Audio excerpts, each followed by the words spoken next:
ஒரு மனிதன், அந்த மனிதனை தேவன் எப்படி நடத்தினாரு, நமக்கு இருக்கிற அந்த அவர் ஃபேஸ் பண்ண ப்ராப்ளம் இன்னைக்கு நமக்கு எந்த மாதிரி சூழ்நிலைகள் இருக்கு, நம்ம எப்படி அதை வீழ்த்தலாம் அப்படின்னு பார்க்கலாம். 1 சாமுவேல் 13வது அதிகாரம் 14வது.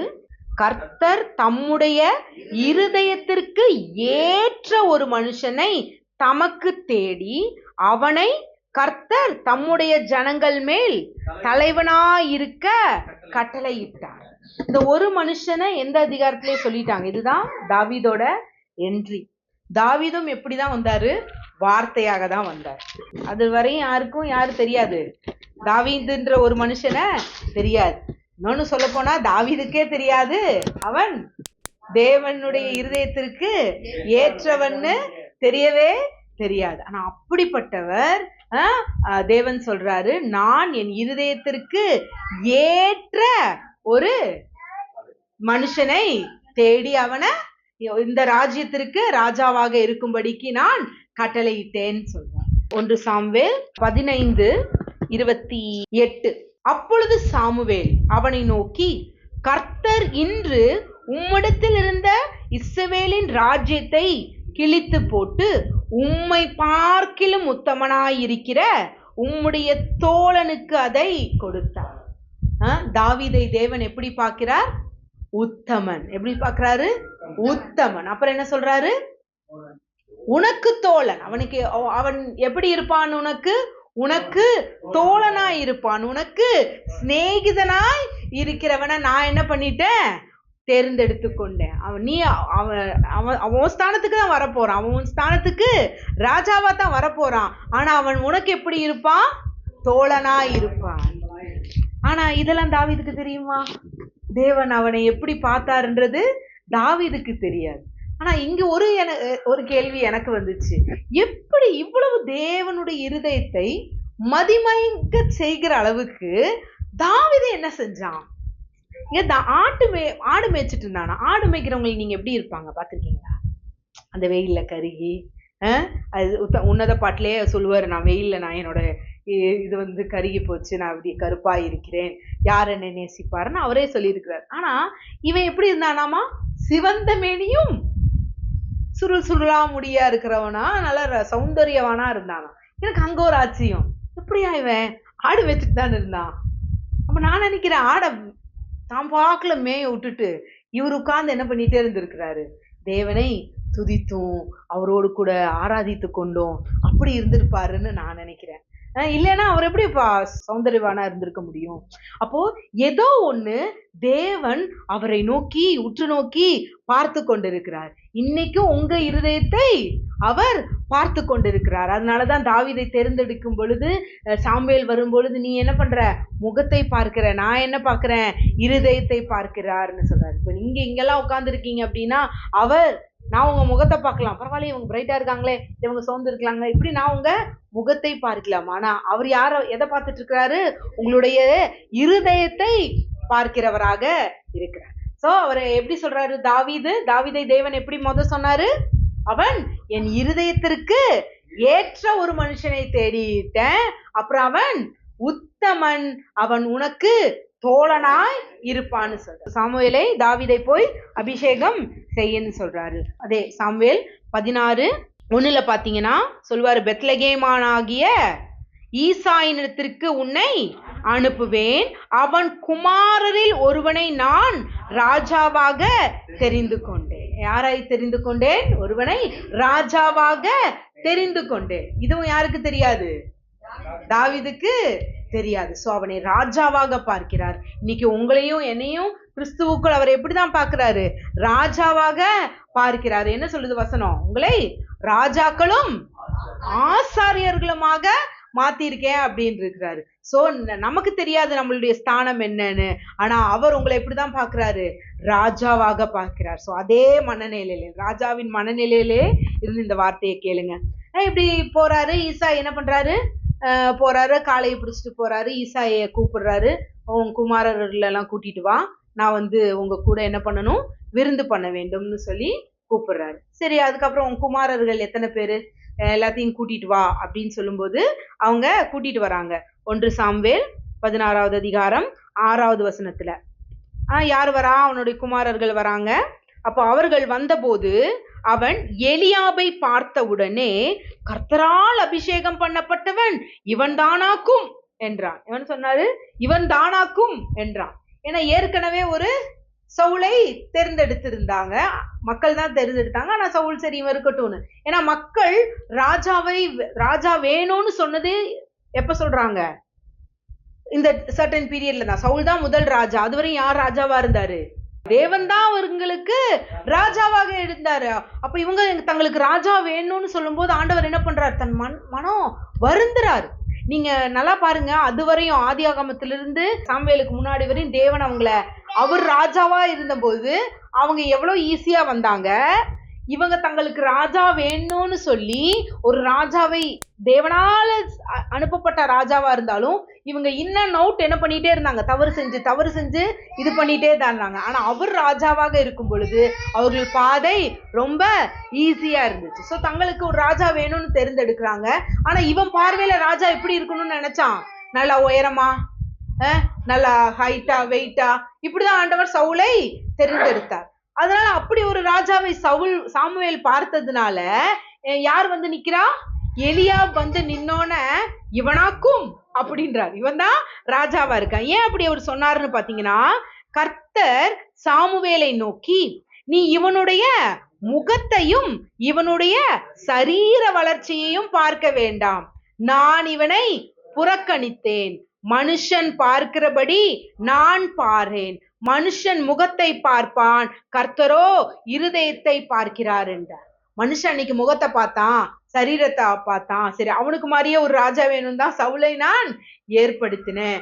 ஆனா இப்போ நான் யாருக்கு மாதிரி பார்க்க போறது இல்ல, உன்னை போல மனிதனை போல முகத்தை பார்க்க போறது இல்ல, நான் இருதயத்தை பார்க்கிற கர்த்தர். அதனால இவன் நீ என்ன பாக்குற, அவன் வளர்ந்துருக்கிறான், நல்லா ஜெய்ஜாண்டிகா இருக்கான் அப்படின்னு நீ அவனை பாக்குற, அவன் அல்லன்றார். முத பேர் என்னது? எலியாப். அடுத்தவன் யார் வரா? அபினதாப் வரா. அபினதாப் 8வது வசனத்துல பாத்தீங்கன்னா, அப்பொழுது ஈசாய் அபினதாபை அழைத்து அவனை சாமுவேலுக்கு முன்பாக கடந்து போக பண்ணினான். அவன் இவனையும் கர்த்தர் தெரிந்து கொள்ளவில்லை என்றான். அடுத்தது ஈசாய் சம்மாவையும் கடந்து போக பண்ணினான். அவன் இவனையும் கர்த்தர் தெரிந்து கொள்ளவில்லை என்றான். எத்தனை பேர்? 3 பேர். எலியா, அபினதாப், சம்மா. சம்மால நீ சும்மான்னு ஆண்டவர் என்ன பண்ணிட்டாரு? அழைச்சுட்டாரு. சோ இப்படி அவனுக்கு எத்தனை பசங்க? 7 பசங்க. இப்ப இங்க சாமுவேல் நிக்கிறாருன்னா ஒவ்வொருத்தரா கூட்டிட்டு வரான். அப்ப ஆண்டவர்கிட்ட இவனாப்பா இல்லன்னு அனுப்புறாரு. கடைசியில சாமுவேல் கேக்குறாரு ஈசாயிட்ட பார்த்து, உனக்கு இவ்வளவுதான்ப்பா பசங்களா அப்படின்னு போது ஈசாய்க்கே, ஆமா எனக்கு இன்னொரு பையன் இருக்கான், அவன் எங்க இருக்கான்? ஆடு மேய்ச்சிட்டு இருக்கான்றார். என்ன பண்ணிட்டு இருக்கான்? ஆடு மேய்ச்சிட்டு இருக்கான். ஆனா சாமுவேல் என்ன சொன்னாரு? எல்லா பிள்ளைகளையும் கூப்பிட்டு விருந்து பண்ணு, உன் பிள்ளைகளோட விருந்து பண்ணணும்னு கூப்பிட்டாரு இல்லையா? அப்ப ஈசா என்ன செஞ்சிருக்கணும்? எல்லா குமாரனையும் தானே கூப்பிட்டு இருக்கணும். ஆனால் அவன் தன் தகப்பனால் மறக்கப்பட்டான்னு சொல்றதை விட அசட்டை பண்ண மாட்டான். இவன் சின்ன பையன்ல, இவன் வந்து என்ன பண்ண போறான்? ஆடு மேய்க்கணும்ல அப்படின்னு சொல்லி தன் தகப்பனால் கூட மறக்கப்பட்டான். ஆனால் தேவன் ஒருபொழுதும் நம்மை மறக்கிறவர் அல்ல. அன்று தாவீதை மறக்காத தேவன் இன்னைக்கு உங்களையும் ஒரு பொழுதும் மறக்காதவராய் இருக்கிறார். அப்போ அவர் என்ன சொல்றாரு? உன் பிள்ளைகள் இவ்வளவுதானா என்று ஏசாயை கேட்டான். அதற்கு அவன், இன்னும் எல்லோருக்கும் இளையவன் ஒருவன் இருக்கிறான், அவன் ஆடுகளை மேய்த்து கொண்டிருக்கிறான் என்றான்.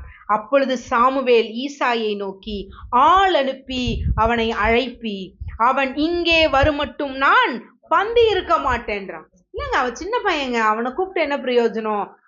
அவன் ஆடு மேய்ச்சிட்டு இருக்கான் அப்படின்னு சொல்லியிருப்பானா இருக்கும். இல்ல, அவனை ஆள் வச்சு என்ன பண்ணு, அவனை கூட்டிட்டு வா, நீ கூட்டிட்டு வந்தாதான் நான் என்ன பண்ணுவேன்?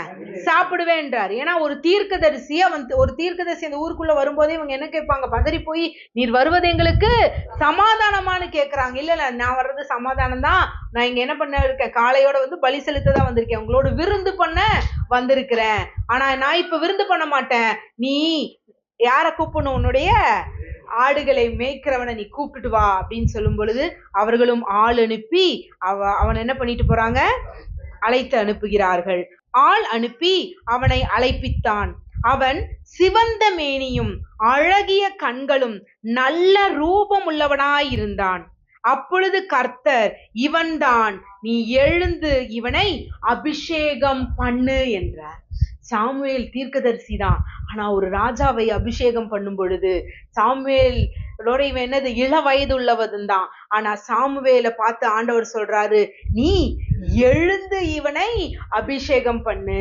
இவனை நான் இந்த இஸ்ரவேல் முற்றிலுக்கும் என்ன பண்ணிருக்கேன், நான் ராஜாவாக ஏற்படுத்தியிருக்கிறேன். அவன் எப்படிப்பட்டவன், என் இருதயத்திற்கு ஏற்றவன், அவன் உத்தமன். இந்த இஸ்ரவேல் ஜனத்திற்கும் அவன் எப்படி இருப்பான், தோழனாயிருப்பான், சிநேகிதனாயிருப்பான்னு சொல்லி அவனை முன்குறித்தார்.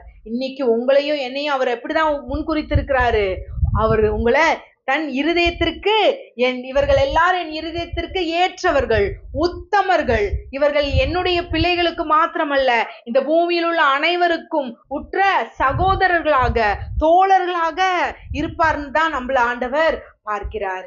இப்படி பார்த்து அவரை எழுந்து அபிஷேகம் செய்யும் பொழுது 13வது வசனம், அப்பொழுது சாமுவேல் தைல கொம்பை எடுத்து அவனை அவன் சகோதரர் நடுவிலே அபிஷேகம் பண்ணார். யார் நடுவிலே, சகோதரர் நடுவில். அதனாலதான் அந்த எலியாப், அபினதாப், சம்மா, இந்த 3 பேரையும் ஞாபகம் வச்சுக்கோங்க. என்னது, எலியாப், அபினதாப், சம்மா. சோ இவர்கள் நடுவிலே என்ன பண்றாரு, அபிஷேகம் செய்கிறார். அந்நாள் முதற்கொண்டு கர்த்தருடைய ஆவியானவர் தாவீதின் மேல் வந்து இறங்கி இருந்தார். சாமுவேல் எழுந்து ராமாவுக்கு போய்விட்டார். அந்நாள் முதற்கொண்டு தாவீதின் மேல் பரிசுத்த ஆவியானவர் வந்து இறங்கினார். இவர் என்னுடைய நேசகுமாரன், இவன் என் இருதயத்திற்கு பிரியமானவன், இவன் உத்தமன், என்னுடைய எல்லா பிள்ளைகளுக்கும் இவன் உற்ற தோழனாய் இருப்பான்னு சொன்னாரு. இதே மாதிரிதான் ஒரு சீன் நடக்குது புதிய ஏற்பாட்டிலே. யோவான் வந்து ஞானஸ்தானம் கொடுக்க, நான் எப்படி, இயேசு வந்து நிக்கும் போது நான் எப்படி உங்களுக்கு கொடுக்க முடியும், பாதரட்சையை கழட்டுறது கூட நான் வந்து பாக்கியம் நல்லவே, அப்படி இல்ல இது நடக்கட்டும்னு சொல்லும் பொழுது இவர் எழுந்து வந்து யார அபிஷேகம் பண்றாரு, இயேசு கிறிஸ்துவ ஞானஸ்தானம் கொடுக்கும் பொழுது ஒரு சத்தம் உண்டாகுது. என்னது, இவர் என் நேசகுமாரன், இவரில் பிரியமாயிருக்கிறேன்னு சொல்லி பரிசுத்த ஆவியானவர் அவர் மேல் வந்து இறங்கினார். சோ அது முதற்கொண்டு இயேசு கிறிஸ்துவானவர் தன்னை வெளிப்பட ஆரம்பித்தார். அதுவரையும் எப்படி இருந்தாரு, மறைந்துதான் இருந்தார். தாவீது அதுவரையும் ஆவியானவர் தங்குற வரை எங்கதான் இருந்தாரு, ஆடுகளை மேய்த்து கொண்டுதான் இருந்தாரு.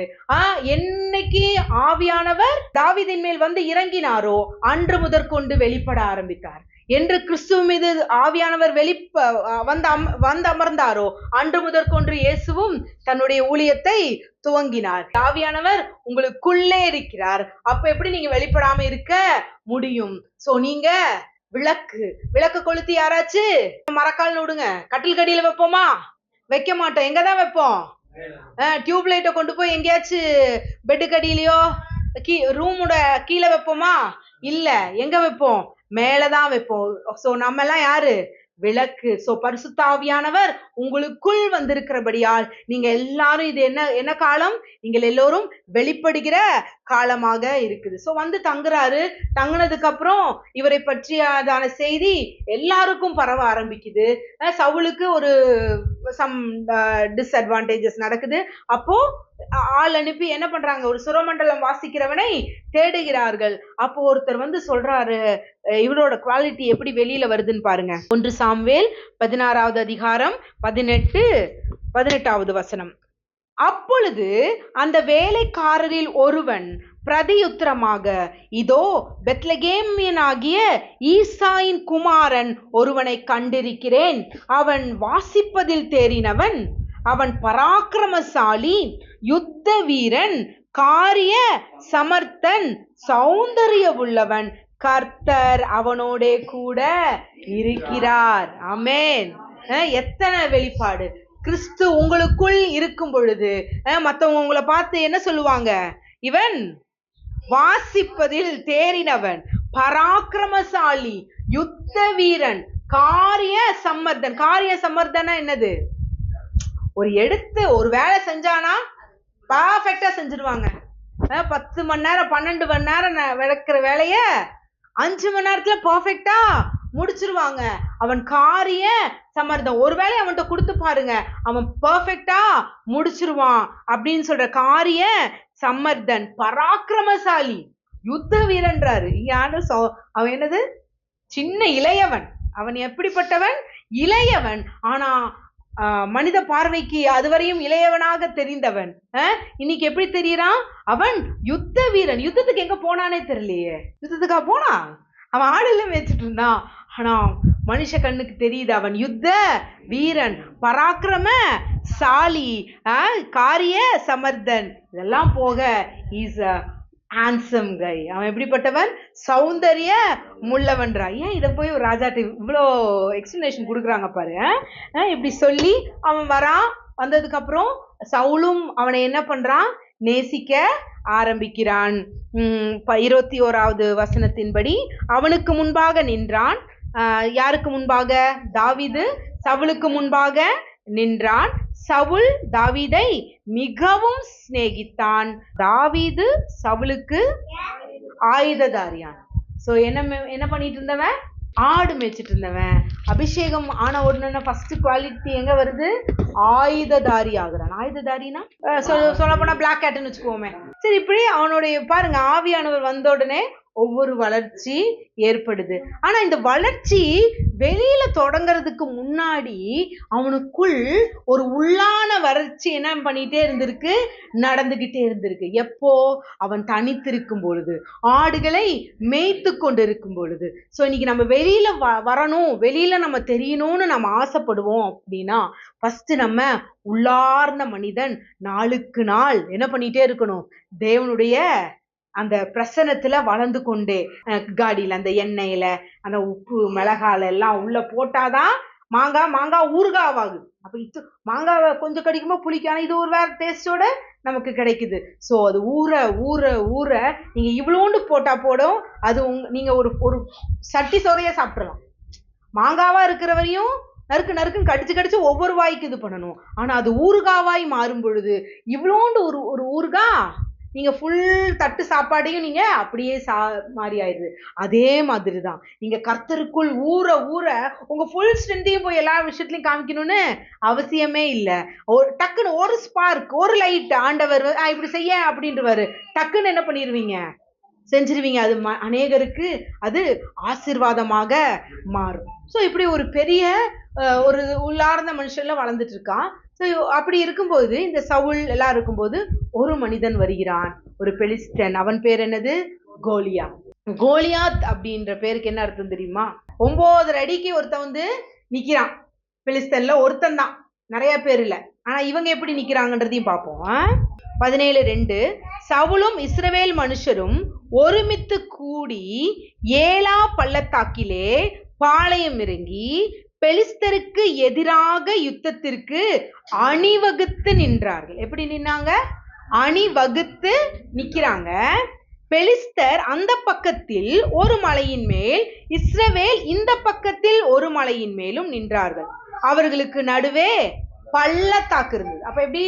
ஒரு மலை இங்கிட்டு, ஒரு மலை இங்கிட்டு. இவங்க மலை மேல நிக்கிறாங்க, நடுவுல பள்ளத்தாக்கு இருக்கு. நல்லா பாத்துக்கோங்க. அப்பொழுது காத் ஊரானாகிய கோலியாத் என்னும் பேருள்ள ஒரு வீரன் பெலிஸ்தனின் பாளையத்திலிருந்து புறப்பட்டு வந்து நடுவே நிற்பான். நடுவே நிற்பான்னு என்ன அர்த்தம்? பள்ளத்தாக்குல இறங்கி வந்து நிக்கிறான். வாயா, இவன் மலையில நிக்கிறான். மலையில நிக்கிறவனை பார்த்து எனக்கு கூப்பிடுறான், கீழே வாண்டான். அவன் உயரம் 6 முழமும் 1 ஜானுமாம். அவன் தன் தலையின் மேல் வெண்கலத்தை எல்லாத்தையும் போட்டு ஈட்டிய கையில பிடிச்சிருந்தான். அவனுடைய அந்த பராக்கிரமத்தை சொல்லுது, அவன் எப்படிப்பட்டவன்றத. அப்போ அவன் வந்து நின்று, 8வது வசனம், அவன் வந்து நின்று இஸ்ரவேலின் சேனைகளை பார்த்து. இஸ்ரவேல் யாரா? சேனை. இவன் பயந்து நிக்கிறான். ஆனா ஆண்டவர் அவங்களை எப்படி பாக்குறாரு? சேனை. உங்களை எல்லாத்தையும் எப்படி ஆண்டவர் பாக்குறாரு? சேனை. சேனைன்னா என்னது? அவருடைய கூட்டம், அவருடைய ஜனம், எனக்காக நிக்கிற என் ஜனம், திரளான சேனை.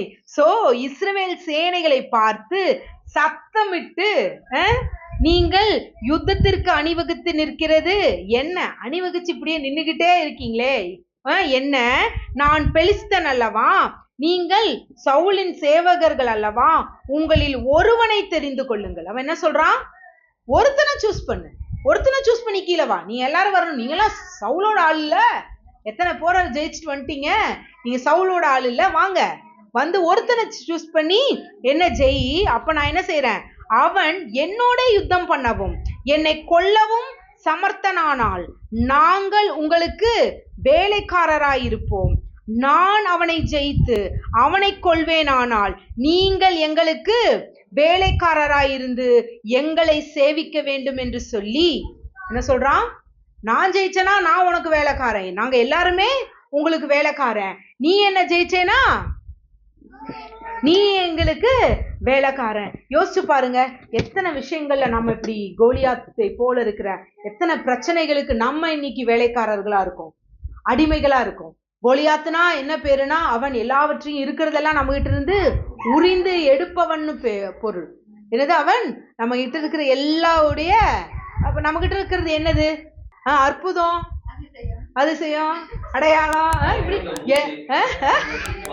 ஒரு ஏசப்பா கொடுத்த சுவாசம், பலன் இருக்கு, சுகம் இருக்கு, ஆரோக்கியம் இருக்கு, சந்தோஷம் இருக்கு, மகிழ்ச்சி இருக்கு, நம்மளுடைய எல்லா சரீர அவயங்கள் எல்லாம் உயிரோட என்ன பண்ணிட்டு இருக்கு? வேலை செஞ்சிட்டு இருக்கு. அங்க என்ன கிடையாது? வியாதி கிடையாது, வேதனை இல்ல, வறுமை, இப்படி இல்லாத ஒரு சரீரத்துல கோலியாத் போன்ற ஒரு பிரச்சனை வரும் பொழுது உங்ககிட்ட இருக்கிற நல்லதெல்லாம் உறிஞ்செடுத்து தங்கிட்ட இருக்கிற தீமைக்கு உங்களை அடிமையாக்க நினைக்கிறான். இப்ப நான் அநேகர் நம்ம மாட்டி இருக்கிறது எங்க? கடன்ல. அப்ப கடன் வரும்போது 2 ரூபாய்க்கு தானே போய் வச்சுட்டு அதை போய் மீட்டெடுப்போம்னு நினைப்போம். ஆனா அது அப்படியே போய் போய் போய் போய் கடைசியில் அது கிரெடிட் கார்டும் டெபிட் கார்டும் அது எல்லாத்தையும் போட்டு நம்மள உலட்டுற இந்த மாதிரி இருக்கிற எல்லா பிரச்சனைகளும் என்னது? கோலியாத்து தான். என்னது?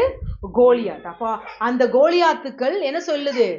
நீ என் கூட யுத்தம் பண்ணு. வியாதியா? நீ என் கூட என்ன பண்ணு?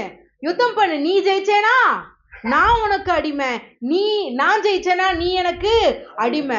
ஸோ யோசிச்சு பாருங்க, ஒரு நோய் வருது, ரொம்ப கடம்பாரத்துல உட்காந்துருக்கோம், ரொம்ப கஷ்டம், நம்மளால என் வாழ்க்கையில நீ அடுத்த டேர்ன் நடக்க முடியலையேன்னு சொல்லும் பொழுது அந்த நேரத்துல நீங்க எப்படி இருக்கீங்க? சோர்ந்து தானே போறோம். அப்ப அது என்ன பண்றான்? உங்களுடைய பலனை உரியிறான். நீங்க யார்? அந்த உங்களுடைய பிரச்சனை வர நேரத்தில் நீங்க யாரை நோக்கி திரும்பணும்? இயேசுவை, கடவுளை நோக்கி திரும்பணும், அவரை துதிக்கணும், அவரை ஆராதிக்கணும், வேதத்தை தியானிக்கணும். ஆனா அதெல்லாம் செய்ய விட மாட்டான். ஆமா, இதுக்கு மேல என்ன, அவ்வளவுதான் அப்படி நம்ம உட்கார்ந்துடுறோமா இல்லையா? சோ அவன் கோலியாத் என்பவன் என்னது? நம்மை அடிமைப்படுத்த நினைக்கிறவன். சோ நீதிமொழிகள் 22:7, கடன் வாங்கினவன் கடன் கொடுக்கிறவனுக்கு அடிமை. கடன் வாங்குறவன் கடன் கொடுக்கிறவனுக்கு அடிமை. இப்ப இங்க கடன் இருக்கு, நீங்க வேற எதையும் யோசிங்களேன். உங்களுக்கு வியாதி வந்துச்சுன்னா நம்ம யாருக்கு அடிமை ஆயிரும்? வியாதிக்கு அடிமை ஆயிரும். இந்த தேவனுடைய வார்த்தை எனக்கு என்ன சொல்லுதுன்றத மறந்துடுறோம். சோ நம்ம ஒரு முடிவு எடுக்கணும். இந்த வேதத்துல என்ன சொல்லுதோ அதை நான் என்ன பண்ணுவேன்? கேட்பேன். லோன் எடுக்கிறோம், ஒரு பொருள் வாங்கணும்னா என்ன பண்றோம்? லோன் போட்டு இஎம்ஐன்ற ஒரு பேர்ல பண்றோம். அத்தியாவசியம் இல்லாம ஒரு முடிவெடுங்க, நான் அதை கூட யூஸ் பண்ண மாட்டேன், என்கிட்ட ஃபுல் அமௌண்ட் வரும் பொழுது நான் ஒரு பொருளை நான் வாங்குறேன் அப்படின்ற ஒரு முடிவுக்கு வாங்க. அது இல்லாம நான் என்ன பண்ண மாட்டேன்? ஒரு கிரெடிட்கோ ஒரு இதுக்கோ வாங்கி நான் எந்த பொருளையும் யூஸ் பண்ண மாட்டேன். இது எப்படிப்பட்டது அப்படின்னு பாத்தீங்கன்னா, ஒரு அத்தியாவசிய இதுக்குள்ளதான் உங்களை இழுத்துட்டு போகும். அது ஒரு பொருள் வாங்குற மாதிரி தான் இருக்கும், ஆனா அந்த பொருள் வாங்கும்போது அது தேவையா? இப்படி கடன் கொடுத்து அதை வாங்கணுமா? அப்படி வாங்கறதுக்கு பதிலா நான் பணம் சேமிச்சு வச்சு ஏன் பணத்துல இருந்து வாங்குறேனே. இஎம்ஐ தானங்க இப்ப என்ன சொல்றான்? It is 0% interest. விவரமா தான் கொடுப்பாங்க, 0% இன்ட்ரெஸ்ட் தான். ஆனா உங்ககிட்ட என்ன சார்ஜ் போடுறான்? ப்ராசஸிங் சார்ஜ்னு ஒண்ணு போடுறான்ல. அப்ப எப்படி உங்க பணத்தை ஏதோ திருட்டளவா என்ன பண்றான்? திருடுறான். சோ அப்போ ஏன் ஒரு 1000 ரூபாய் கூட நமக்கு என்ன ஆயிருது? 30,000 ரூபாய்க்கு வாங்குறோம், 1000 ரூபாய் தானே. எப்படி போயிருது? 1000 ரூபாய் தானே, 1000 500 தானே அப்படி நம்ம அசால்ட்டா நினைக்கிறோம். அப்போ அந்த 1500 நீ சம்பாதிக்கல, உனக்கு யார் கொடுத்தது? ஆண்டவர் கொடுத்தது. அப்போ அந்த ஆண்டவர் கொடுத்த அந்த பணத்தை நான் எவ்வளவு ஜாக்கிரதையாக செலவு பண்ணணும் அப்படின்ற அறிவு நமக்கு வரணும். அப்படி வராதனாலதான் சில விஷயத்துல நம்ம என்ன பண்ணிட்டோம், சிக்கிட்டோம். ஆனா இந்த சிக்கல்ல இருந்து நம்மளை மீட்டெடுக்க அவர் தன் வார்த்தையை கொடுத்து நம்மளை பலப்படுத்துகிறவராக இருக்கிறார். இன்னைக்கு ஒரு முடிவெடுங்க. நான் எந்த காரணத்து கொண்டும் இனி நான் கிரெடிட்லயோ டெபிட்லயோ நான் எந்த பொருளையும் நான் என்ன பண்ண மாட்டேன், வாங்க மாட்டேன். கோலியாத் போன்ற ஒரு பிரச்சனையில அடிமைத்தனத்துக்குள்ள நான் கடன் கொடுக்கிறவனாக, நான் தேசங்களுக்கு கடன் கொடுக்கிறவர்களாக நான் மாறுவேனே ஒழிய நான் என்ன பண்ண மாட்டேன், கடன் வாங்க மாட்டேன். அது கடன்றது என்னது, ஒரு பெரிய ஒரு புதக்கொல்லி. வியாதிக்குள்ள போய் எப்படி மாட்டினா அதுல இருந்து மீட்டெடுக்க முடியாதோ, எப்படி ஒரு கேன்சர் நோய்க்குள்ள, கேன்சர்ன்றது என்னது, உங்களை சாவுக்கு நேரா கொண்டு போகிற ஒரு உயிர்கொல்லி என்று நம்பப்படுகிறது. நான் நம்பல, நீங்க நம்ப கூடாது. அது உயிர்கொல்லி என்று நம்பப்படுகிறது. அதுக்குள்ள போனா ஒருத்தன் மீண்டு வர முடியாதுன்னு நினைக்கிறான். அப்போ கடனுக்குள்ள போனாலும் ஒருத்தன் என்ன பண்ண முடியறது இல்ல, மீண்டு வர முடியும். எத்தனை குடும்பங்கள் கடன் மேல கடன், கடன் மேல கடன், இதை நடக்க அங்க கடன், அதை அடைக்க இங்க கடன் சொல்லி வாங்கி கடைசியில சிக்கி தவிக்கிறாங்க. கோலியாத்து போல ஒரு பெரிய பிரச்சனையில மாட்டிக்கிறாங்க. ஆனா ஆண்டவர் நமக்கு என்ன கொடுக்கிறாரு, இப்போ தன் பலத்தை கொடுத்திருக்கிறார். ஐஸ்வர்யத்தை சம்பாதிப்பதற்கான பலனை நமக்கு கொடுத்திருக்கிறார். இன்னைக்கு நம்ம எதையாச்சும் நம்ம விட்டு இருந்தோம்னா, நம்மளுடைய உழைப்பை, நம்மளுடைய பணத்தை பக்கவழியாய் வந்து அவன் திருடி இருக்கலாம். ஆனா இந்த அறிவு வரும் பொழுது, எனக்கு தேவன் எதற்கு இந்த சரீரத்தை கொடுத்திருக்கிறார், எதற்கு எனக்கு இவ்வளவு உற்சாகத்தை கொடுத்திருக்கிறார், பலனை கொடுத்திருக்கிறார் அறிவு இந்த நாள்ல நமக்குள் வரும் பொழுது, நம் கோலியாத்தை போன்ற பிரச்சனைய ஈஸியாய் சமாளிக்கிறதுல அடிச்சு துரத்திடலாம். ஆமென். உபாகமம் 8:18. உன் தேவனாகிய கர்த்தரை நினைப்பாயாக. உங்க பிரச்சனையில மத்தியில யாரு நினைங்க, உங்கள் தேவனாகிய கர்த்தரை நினைப்பாயாக. அவரே உன் பிதாக்களுக்கு ஆணையிட்டு கொடுத்த தம்முடைய உடன்படிக்கையை உறுதிப்படுத்தும்படி இந்நாளிலே உனக்கு உண்டாகி இருக்கிறது போல ஐஸ்வர்யத்தை சம்பாதிக்கிறதற்கு ஆன பலனை உனக்கு கொடுக்கிறவர். உங்களுக்கு ஒரு பலனை கொடுத்திருக்கிறாரு. நீங்கள் ஐஸ்வர்யத்தை சம்பாதிக்கும்படியாக ஐஸ்வர்யத்தை கொடுத்திருக்கிறார். அவர் யாருக்கு, நீங்க ஐஸ்வர்யத்தை சம்பாதிக்க வேண்டும் என்று யாருக்கு ஆணையிட்டு கொடுத்திருக்கிறார்? நம் பிதாக்களுக்கு ஆணையிட்டு கொடுத்திருக்கிறார். ஆணையிட்டு கொடுத்தவர் யாரின் பேரில் ஆணையிட்டு கொடுத்தார்? தமது பேரிலே ஆணையிட்டு கொடுத்தார். தமது பெயரில் ஆணையிட்டு கொடுத்திருக்கும் பொழுது அவர் அந்த ஆணையை நிறைவேற்றாமல் இருப்பது எப்படி? அவர் ஐஸ்வர்யத்தை சம்பாதிக்கும் பலனை உங்களுக்கு தந்து இருக்கிறார். ஆமென். இந்த நாளிலே என்ன, நீங்கள் இதை அறிந்து கொண்ட நாள் முதல் அந்த பலன் உங்களுக்குள் வேலை செய்யும். நான் அப்படியே உங்களை நான் பிளஸ் பண்றேன். ஆமென். சவுலின் மக்கள் யார பாக்குறாங்க? அந்த 40 நாள் என்ன பண்றான்? பெலிஸ்தன் நடுவுல வந்து கோலியாத் என்ன பண்றான்? 40 நாள் கத்துறான். ஒரு நாள் 2 நாள் இல்ல, 40 நாள் வந்து பள்ளத்தாக்குல இறங்கி இறங்கி வா, ஒருத்தவான்னு சொல்றான். ஆனா ஒருத்தனும் வரல. ஏன் வரல? பயம். அந்த பயம் அவன் எங்கடா, ஏன்னா அவன் எவ்வளவுக்கு இருக்கான்? 9 அடி உயரம். நீங்க பாருங்க, நம்ம 5 அடி இருப்பனா, 5 அடி நார்மல் மனுஷன் 6 அடின்றாங்க. அப்போ 9 அடினா அந்த இதுக்கு மேல முட்டிக்கிட்டு நிப்பான்னு நினைக்கிறேன். நம்ம கொஞ்சம் பக்கத்துல யாராச்சும் நம்மளோட ஹைட்டானாவே ஐயோ இவங்க என்னப்பா இவ்வளவு ஹைட்டுன்னு பாக்குறோம். அப்போ 9 அடி. அப்போ 9 அடிக்கு இருக்கிற அளவுக்கு அகலமும் எப்படி இருப்பான்? அப்படி வந்து நிப்பான். அவன் கை காலு, அதுக்கு 10க்கு மேல அவனுக்கு போட்டிருக்கிற ஒரு ட்ரெஸ், நீங்க அதை படிச்சீங்கன்னா தெரியும். வெங்கல சீரா போட்டிருந்தானாமா, அவன் கையில கத்தி, அவ்வளவு பெரிய வெயிட், இப்படி தூக்கிட்டு வந்து நிக்கிற ஒருத்தனை பார்த்தா நமக்கு எப்படி இருக்கும்? ஆனாலும் அவர்கள் பயப்படக்கூடாது. ஏன்னா தேவன் அவர்களை யாருன்னு கூப்பிடுறாரு? சேனை அப்படின்னு சொல்றாரு. என்னன்னு சொல்றாரு? இஸ்ரவேலின் சேனைன்றாரு. ஆனா இவனோ இங்க பயந்துட்டு போய் திகில் ஒட்டிட்டு நிக்கிறாங்க. இப்பதான் ஒரு ஹீரோ வராரு. என்னது? இப்போ ஒரு ஹீரோவோட என்ட்ரி. ஆனா ஹீரோ எதுக்கு தான் வராரு? சாப்பாடு கொடுக்க வராரு. யாருக்கு சாப்பாடு கொடுக்க வராரு? நான் சொன்னேன் எத்தனை அண்ணன்? 7 அண்ணன் பேர் இருக்காங்க. ஆனா அந்த 7 அண்ணன்ல 3 அண்ணன் எங்க இருக்காங்க? படை வீரர்கள். அது யாரு? எலியாப், அபினதாப், சம்மா. அந்த சம்மாவை இவர் சும்மா பார்க்க கிளம்பி அப்பத்தோடும் திராட்சை ரசத்தோடும் வரார். அப்பா என்ன சொல்றாரு? இப்போ உங்க அண்ணெல்லாம் நல்லா இருக்காங்களா பார்த்துட்டு ஒரு அடையாளத்தை வாங்கிட்டு வான்றார். வாசிப்போமா? 17, 18. இந்த 10 பால்கட்டிகளை 1000 பேருக்கு அதிபதி ஆனவனிடத்தில் கொடுத்து, உன் சகோதரர் சுகமாய் இருக்கிறார்களா என்று விசாரித்து அவர்களிடத்தில் அடையாளம் வாங்கி கொண்டு வா என்றார். என்ன வாங்கி கொண்டு வா? அடையாளம் வாங்கி கொண்டு வா. சோ அடையாளத்தை வாங்க போகிறவன் அடையாளமாகவே மாறுகிறான். ஆமென். அடையாளத்தை தான் வாங்க போறோங்க. அண்ணன் தம்பி நல்லா இருக்காங்களான்னு ஏதோ அவங்ககிட்ட இருந்து ஒரு சைன் வாங்கிட்டு வான்றான். ஆனா அவன் அடையாளமாகவே மாறி விடுகிறான். இப்படி எடுத்துட்டு சிங்கிட்ட கண்ணன் போனா அங்க ஒரே கூக்குரல், எல்லாரும் அணிவகுத்து நிக்கிறாங்க, சண்டைக்கு போக நிக்கிறாங்க. கோலியாத்தை முறியடிக்க ஒருத்தரும் போகிறது இல்ல. அதனால ராஜா என்ன சொல்றாரு? 25. அந்நேரத்தில் இஸ்ரவேலர் வந்து நிற்கிற அந்த மனுஷனை கண்டீர்களா?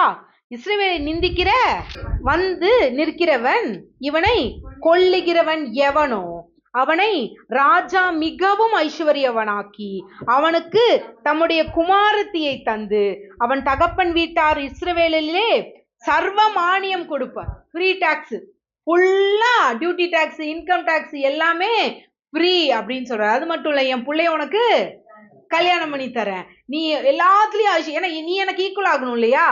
அப்போ நான் என்ன பண்றேன், உனக்கு எல்லா ஐஸ்வர்யத்தையும் உனக்கு என் ஸ்டேட்டஸுக்கு தகுந்த மாதிரி நான் உனக்கு கொடுக்கிறேன். அப்படி கோலியாத் கூப்பிடுகிற சத்தம் எல்லோருக்கும் எப்படி இருந்துச்சு? பயமும் திகிலுமாய் இருந்தது. 24வது வசனத்துல பார்க்கலாம். இஸ்ரவேல் எல்லோரும் அந்த மனுஷனை காணும் பொழுது மிகவும் பயப்பட்டு அவன் முகத்திற்கு விலகி ஓடுவார்கள். சத்தமே இல்ல, அவன் முகத்தை பார்த்த உடனே அவன் முகத்துக்கு இவங்க விலகி ஓடினார்கள். ஆனால் ஒரு மனிதன், அவனை பார்க்காதவன், அவன் சத்தத்தை மாத்திரம் கேட்கிறவன், அந்த சத்தத்தை கேட்டு இவனுக்குள்ள என்ன வருது? கோபம் வருது. எப்படிப்பட்ட கோபம் வருது? 26.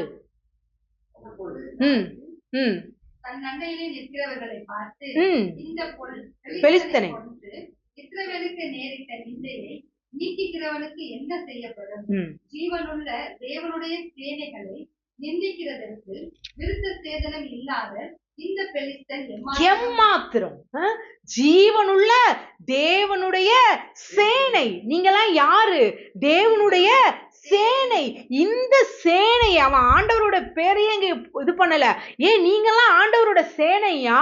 உங்களை நிந்திக்கிறது அந்த விருத்த சேதனம் இல்லாத பெலிஸ்தனுக்கு எம்மாத்திரம். நீங்க உடன்படிக்கையின் பிள்ளைகள். விருத்த சேதனம் ஏன் அங்க சொல்றாரு?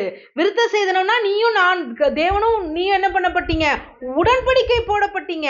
அவர் உங்களுக்கு நித்திய மன மகிழ்ச்சியாய் நித்திய சுகத்தை கொடுத்து பலத்தை கொடுத்து ஒன்ன வச்சிருக்கிறார். ஐஸ்வர்யனாகும்படிக்கு தன் பிதாக்களுக்கு ஆணையிட்டவர். அப்படிப்பட்டவர், அப்படிப்பட்ட தேவன் உங்க கூட இருக்கிறாரு. ஒன்ன பார்த்து ஒருத்தன் நிந்திக்கிறான். இன்னைக்கு உங்களுக்கு ஒரு பிரச்சனை வரும்போது, ஒரு வியாதி வரும் பொழுது, ஒரு கடன் தொல்லையில நீங்க மாட்டும் பொழுது நீங்க என்ன சொல்லணும்? நான் இஸ்ரவேலின் கர்த்தருடைய சேனை, அவருடைய சேனையாக இருக்கிற எனக்குள் நீ செயல்படுவது எம்மாத்திரம், உனக்கு என்ன தைரியம்னு நீங்க கேட்கணும். ஒரு கடன் பிரச்சனையிலையோ ஒரு வியாதியிலையோ இதுலயோ மாட்டிட்டு இருக்கும் போது, ஒரு சளி வந்தா கூட, பெரிய பிரச்சனைக்கெல்லாம் போவேனா, ஒரு தலைவலி வரும்போது கூட நீங்க என்ன சொல்லணும்? நான் தேவனுடைய சேனையா இருக்கேன், எனக்குள்ள நீ எப்படி தலைவலியே வரலாம்? உடன்படிக்கை இல்லாத விருத்த சேதம் செய்யப்படாத நீ எப்படி எனக்குள் செயல்படலாம்? ஆமென். கேட்கணும் நம்ம. ஏன்னா நாம தேவனுடைய சேனையாய் இருக்கிறோம். சோ அந்த மனுஷரோட அவன் பேசிக் கொண்டிருக்கிறத யார் பாக்குறா? அவங்க அண்ணங்க பாக்குறாங்க. அந்த அண்ணன் பேர் என்னது? எலியாப், அபினதாப், சம்மா. இவங்கெல்லாம் எங்க இருந்தாங்க? சாமுவேல் பார்க்க வரும் பொழுதே இவர்களெல்லாம் யாரா இருந்தாங்க? யுத்த வீரர்களா இருக்காங்க. சவுல்ட்ட வேலை செஞ்சுட்டு இருக்கிற மிலிட்டரி ஆபீசர்ஸ். ஸோ மிலிட்டரி ஆபீசருக்கு தான் அடுத்த பொசிஷன் என்னவா கிடைக்கலாம்? அந்த நாட்டுக்கே ராஜாவாகலாம். ஆனா அவர்கள் எல்லாம் தேர்ந்தெடுக்காம எல்லாராலும் அசட்டை பண்ணப்பட்ட, ஆடு மேய்ச்சிட்டு இருந்த தாவீத யாரு முன்னாடி வச்சு சாமுவேல் அபிஷேகம் பண்ணாரு? அண்ணனுக்கு முன்னாடி. அப்ப அந்த அண்ணனுங்களுக்கு எப்படி இருந்திருக்கும்? நான் எனக்கு கொடுக்காம நீ அவனுக்கு கொண்டு போயிடு. அப்போ இவரு என்ன சொல்றாங்க? உன் துணிகரத்தையும் உன் இருதயத்தின் அகங்காரத்தையும் நான் அறிவேன். ஓ, நீ ராஜாவாவன் அபிஷேகம் பண்ணியிருக்காங்கல்ல, அதனால நீ இந்த தைரியத்துல வரியா? உன் துணிகரத்தையும் அகங்காரத்தையும் நான் அறிவேன்றான். யுத்தத்தை பார்க்க அவன் அடுத்த வார்த்தை என்ன சொல்லிக்கிறான்? முன்னாடி கேட்கிறான், யுத்தத்தை பார்க்கல்லவா வந்தாயின்றான்.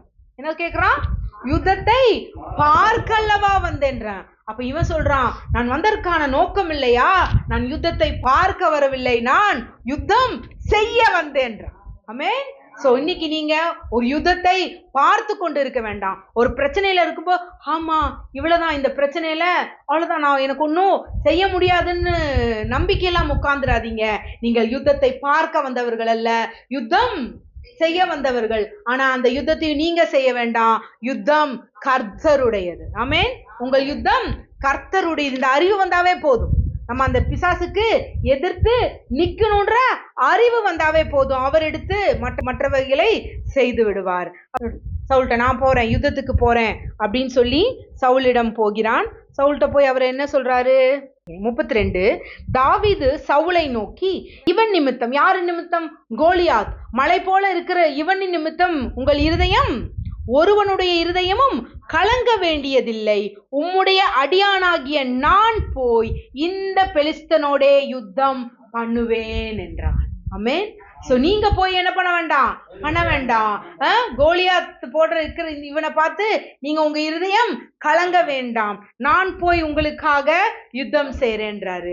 இப்படிதான் இயேசுவும் வந்தார் நமக்காக. நீங்க போய் எதையும் யுத்தம் செய்ய வேண்டியதில்லை, நான் உங்களுக்காக யுத்தம் செய்யறேன்றாரு. நீங்க ஒரு பிரச்சனையில மாட்டி இருக்கும் பொழுது அவர் உங்களுக்கு ஏற்ற துணையாக வருவார். உங்களுக்கான யுத்த புருஷனாக, பராக்கிரமசாலியாக, சௌந்தரவானாக, நல்ல சன்மார்க்கனுடையவராக, சமர்த்தனாக அவர் உங்களுக்கு முன்னே சென்று பாதைகளை செவ்வைப்படுத்தி உங்களை அந்த கரம் பிடித்து அந்த பாதையில் நீங்க தான் செய்ய போறீங்க, நம்ம தான் செய்ய போறோம். ஆனா யார் தான் செய்வா? அவர் தான் செய்வார். நான் தாங்க, ஆனா அவர் தாங்க அப்படின்ற மாதிரிதான் அவர் நின்று செய்வார். இப்படி சொல்றாரு. அப்ப தாவீது சவுல் பாக்குறான், நீ சின்ன பையன்பா, உன்னால முடியாது. நம்மளை சுத்தி இருக்கிற பிரச்சனையை நம்ம பார்க்கும்போது நம்ம இப்படிதான் சோர்ந்துருவோம். இல்ல மத்தவங்களே நம்மளை பார்த்து சொல்லுவோம், நீயா, உன்னால எப்படி முடியும், நீ இந்த ரோட்டை கூட கிராஸ் பண்ண மாட்ட, நீ இத செய்வியா, வண்டிக்கு கிக் அடிக்கவே தெரியல, நீ வண்டி ஓட்டிடுவியா அப்படின்வாங்க. ஆனால் நம் தேவன் நம்மோடு கூட இருக்கும் பொழுது அவர் எல்லாவற்றையும் செய்ய நமக்கு பலன் தருகிறவராக இருக்கிறார். ஆனா ஃபர்ஸ்ட் அந்த அறிவு, என்னால் செய்ய முடியும்ன்ற அறிவு எனக்கு வேணும். கோலியாத் என்னமோ சின்னவன் தான் பாக்குறதுக்கு, இவன் எம்மாத்திரம்னு சொல்ற அளவுக்கு தான் இருக்கான். ஆனா நம்ம அப்படியே அப்படியே அப்படியே அப்படியே அப்படியே அப்படியே ஒரு சின்ன விஷயத்த இது பண்றேன், ஏன்னா நான் யாருன்ற அறிவு இல்லாததினால். சோ அப்போ பாருங்க, அப்பாங்க ஒரு பிள்ளைக்கு சம்பாதிச்சு கொடுக்கறது இந்த காலத்துல கஷ்டமா இருக்கு. ஆனா அவங்க 10 பேர் 15 பேர்த்துக்கு சம்பாதிச்சு கொடுத்தாங்க. ஐயோ நான் டயர்ட் ஆகுறேன், என்னால முடியலன்றோம். ஆனா அப்போ செய்தார்கள். அப்போ அந்த பலன் அவர்களுக்கு இருந்தது. சோ அவர்களுக்கே இருக்குமானால் உங்கள் அனைவருக்கும் அந்த பலன் என்ன இருக்கு? இருக்கு. சரி, இப்படி சொல்லிட்டு அவன் சொல்றான், இல்ல நீங்க என்ன பண்றீங்க, தப்பா எடை போடுறீங்க. ஆனா நான் வனாந்தரத்துல இருக்கும்போது ஆடுகளை இது பண்ணும்போது என்ன வந்துச்சு? ஒரு சிங்கம் வந்துச்சு, ஒரு கரடி வந்துச்சு. அதையெல்லாம் நான் என்ன பண்ணிட்டேன்? தாவீது சவுலை பார்த்து, உம்முடைய அடியான் என் தகப்பனுடைய ஆடுகளை மேய்த்து கொண்டிருக்கிற பொழுது ஒரு விசை ஒரு சிங்கமும் ஒரு விசை ஒரு கரடியும் வந்து மந்தையில் இருக்கிற ஒரு ஆட்டை பிடித்து கொண்டது. எதை பிடித்து கொண்டது? ஒரு ஆடுதான். மந்தையில எத்தனையோ ஆடு இருக்கு, ஒரு ஆடு இருக்குன்னு நான் விட்டுருக்கலாம். ஆனா அது பிடித்தது என்னமோ ஒரு ஆடுதான். ஆனால் நான் அதை தொடர்ந்து போய் அதை அடித்து அதன் வாயை தப்பு வித்தேன். அப்ப வாய்க்கு தப்பு வித்தேன் என்ன பண்ணியிருப்பான்? வாயை கிழிச்சிருப்பான். அது என்மேல் பாய்ந்த போது நான் அதன் தாடியை பிடித்து அதை அடித்து கொன்று போட்டேன். அந்த சிங்கத்தையும் அந்த கரடியையும் உம்முடைய அடியானாகிய நான் கொன்றேன். விருத்த சேதனம் இல்லாத இந்த பெலிஸ்தனும் அவைகளில் ஒன்றை போல் இருப்பான். அவன் ஜீவனுள்ள தேவனுடைய சேனைகளை நிந்தித்தானே. இவனு யாருதான்? இந்த கரடிக்கும் சிங்கத்துக்கும் ஒப்பானவன் தான். அவனையே நான் தாடியில் அடிச்சு கொண்டுட்டேன், இவனும் அதற்கு ஒப்பானவன். சோ நீங்க கோலியாத் போல ஒரு பிரச்சனைய நீங்க நினைக்கிறீங்க. ஆனா நீங்க நல்லா யோசிச்சு பாருங்க, சின்ன சின்ன கரடி போல சிங்கத்தை போல ஒரு பிரச்சனையெல்லாம் வந்திருக்கும் பொழுது நீங்க இதெல்லாம் நீங்க ஒரு தலைவலிக்கு உடனே என்ன பண்ணாதீங்க, மாத்திரைய தேடாதீங்க. ஒரு ஃபீவருக்கு ஒரு மாத்திரைய உடனே தேடாதீங்க. ஒரு கால்வலிக்கு உடனே ஒரு மாத்திரைய தேடாதீங்க. ஃபர்ஸ்ட் அவருடைய அப்பத்தையும் சரீரத்தையும் உங்க கண்ணு முன்னாடி கொண்டு வந்த அப்பா, நீர் எனக்காக உங்க சரீரத்தையும் ரத்தத்தையும் சுமந்து தீர்த்திருக்கீங்க. இப்போ இந்த நேரத்துல என் பாடியில என்ன இருக்கு? டயர்டை ஃபீல் பண்றேன். இப்போ இந்த நேரத்துல எனக்கு தலைவலிக்குது. இப்போ எனக்கு இந்த நேரத்துல காய்ச்சல் அடிக்கிற மாதிரி இருக்கு. நான் உங்க ரத்தத்தையும் சரீரத்தையும் நான் விசுவசிக்கிறேன். நான் இதை அப்படியே விசுவசிச்சு என்ன பண்றேன்? பருகிறேன். ஏன்னா அந்த சிலுவையில எனக்காக நீர் சிந்தின அந்த ரத்தம் எனக்கு எல்லாவற்றிலும் இருந்து விடுதலை கொடுத்திருக்குமானால், இந்த சிங்கம் போல அந்த கரடை போல இருக்கிற இந்த சின்ன பிரச்சனை எம்மாத்திரம் அப்படின்னு சொல்லி நீங்க அதை விசுவசிங்க. கண்டிப்பா அது உங்களுக்கு சுகத்தை கொண்டு வரும். உடனே மாத்திரைய தேடாதீங்க. ஏன்னா இந்த சின்ன கரடியையும் சின்ன சிங்கத்தையும் நீங்க அடிக்காத போது மலை போல இருக்கிற பிரச்சனை, உங்களுக்கு கோலியாத்தை போல இருக்கிற பிரச்சனையை வீழ்த்த முடியாது. அப்போ எங்க இருந்து நம்ம ஆரம்பிக்கணும்? இந்த வார்த்தையை கொண்டு, அவரோட ரத்தத்தையும் இதையும் கொண்டு ஒரு சின்ன விஷயத்துக்கு உடனே தீர்வு. மெடிசன் சாப்பிட்டா உடனே 2 நிமிஷத்துல ரெக்கவரின்னு நினைக்கிறோம். சரி, அது 3 நாளே இருக்கு. நீங்க அந்த அப்பத்தையும் ரசத்தையும் எடுக்கும்போது வேணும்னே நீங்க எடுத்த உடனே இன்னும் கொஞ்சம் வலிக்கும். சரி, நான் அதுக்கு பதிலாக அப்பவே மாத்திரை எடுத்துக்கலாமே அப்படி நீங்க தோணக்கூடாது. ஏன் திருப்பி நான் அப்பத்தையும் திராட்சையும் ரசத்தையும் எடுக்கிறேன்? நீங்க ஒரு நாள் ஃபுல்லா நீங்க அந்த வலி வரும்போதுதான் எடுத்து ஒரு நாள் ஜெயிங்களேன். ஒரு நாள் ஜெயித்து பாருங்கள். நீங்க வாழ்க்கை முழுவதும் என்ன பண்ணுவீங்க? ஜெயிக்கிறவர்களாக மாறுவீங்க. நம்ம அந்த பிராக்டிஸ்குள்ளே போக மாட்டேன்றோம். பிராக்டிஸே பண்ணாம இது எப்படின்னு கேள்வி கேட்டுட்டு இருக்கோம். அப்ப நான் என்ன சொல்றேன், உங்களுக்கு ஒரு பிரச்சனை வரும் பொழுது நீங்க அந்த அப்பத்தையும் திராட்சை ரசத்தையும் எடுத்து முன்னாடி வச்சுட்டு உட்கார்ந்துருங்க. இது எனக்கு எல்லாவற்றையும், இது என்னது? எனக்காக சிந்தப்பட்ட அவருடைய ரத்தம், எனக்காக கிழிக்கப்பட்ட அவருடைய மாம்சம், அவருடைய சரீரம். இது எனக்கு எல்லா சுகத்தையும் எல்லா பலத்தையும் வியாதியிலிருந்து வேதனையிலிருந்து வறுமையிலிருந்து என்ன நீக்கி இருக்குன்னு சொல்லி உங்க இருதயம் வேற எதை குறிச்சு கலக்கும் போது, வேற ஒண்ணும் நீங்க குடிக்காட்டியும் பரவாயில்ல, ஃபர்ஸ்ட் அதை எடுத்து வச்சு நல்லா பாருங்க. பார்க்கும்போது உங்களுக்கு என்ன தெரியணும்? அங்க அந்த சிலுவை தெரியணும். அந்த சிலுவையில் அவர் தொங்க சொட்டா வழிஞ்ச அந்த ரத்தமும் கிழிக்கப்பட்ட அவர் சரீரம் உங்க கண்ணுக்கு வர வரையும் அந்த அப்பத்தையும் திராட்சை ரசத்தையும் வைத்து பார்த்து கொண்டே இருங்க. இது செய்யாதது எப்படி இந்த மாத்திரை செஞ்சிரும்? இந்த ரத்தமும் சரீரமும் செய்யாதது எப்படி மற்ற பேங்க்ல நான் வாங்குற கடனும் இதுவும் என் கடனை அடைக்கும்? இது செய்யாதது எப்படி என்னை ஐஸ்வர்யமாக்கும்?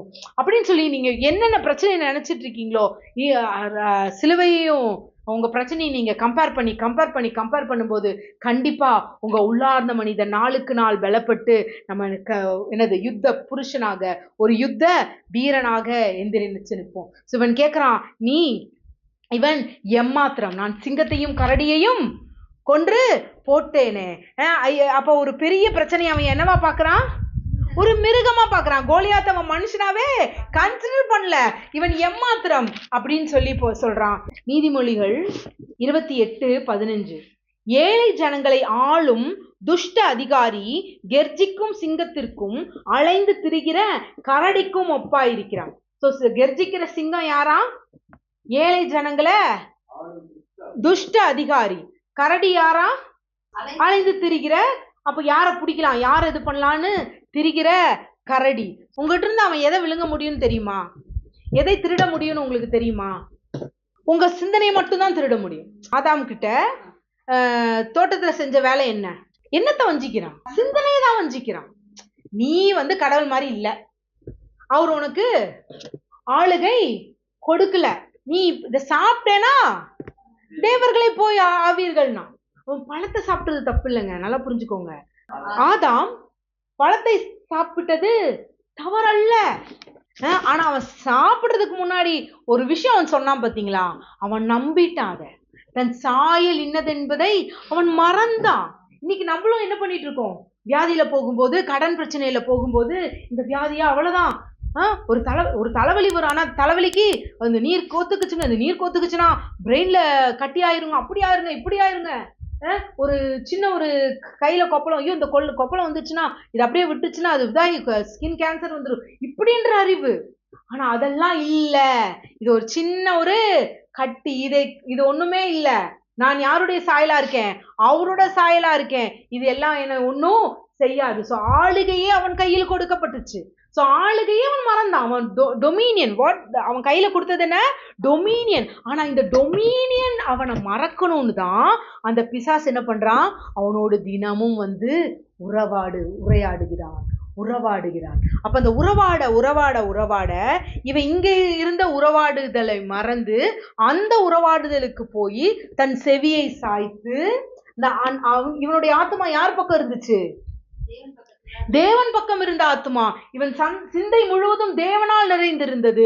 ஆனா இவன் ஆத்மாவை அந்த பிசாசின் பக்கமாக திருப்பிய பொழுது, உனக்கு வியாதி வரும், உனக்கு வறுமை வரும். அப்படியா, அப்ப நீ என்ன பண்ணணும், போய் இந்த பழத்தை சாப்பிடு.